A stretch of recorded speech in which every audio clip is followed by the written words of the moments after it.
School year gears up. Your kids are probably getting into sports, and that brings the concern of concussions. The FHSAA recorded 1,500 concussions last year.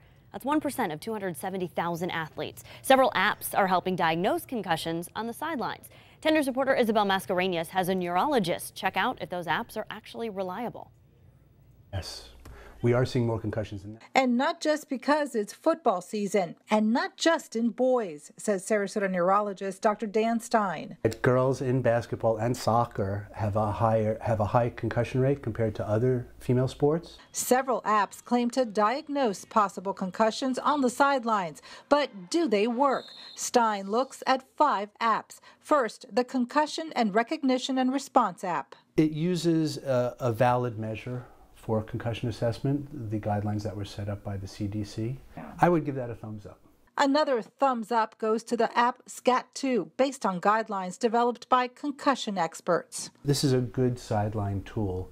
But the Play It Safe app, Stein says, played it too safe. I'm going to give it a semi-thumbs up. The pros include various tests. Here's a balance test with a timer. But the memory and eye test fall short, says Stein. Instead of asking the player to remember 3 words, is not as helpful as asking the athlete, who are we playing, what quarter are we in. On this site here, it does not show an eye movement assessment.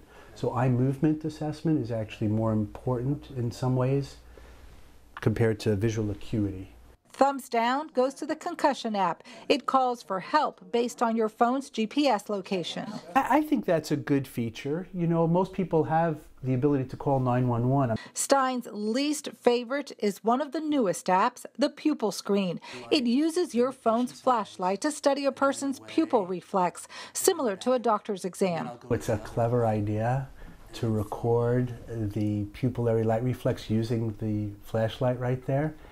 The usefulness in diagnosing a concussion on the sideline with that tool seems unlikely.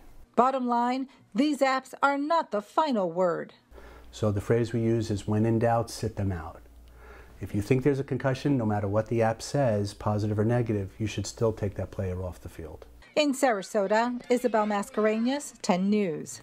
To minimize concussions, 3 years ago, the FHSAA set new contact rules. So players are prohibited from full contact during the first week of practice. They're limited to 75 minutes of full contact during week 2 and down to 60 minutes each week after that.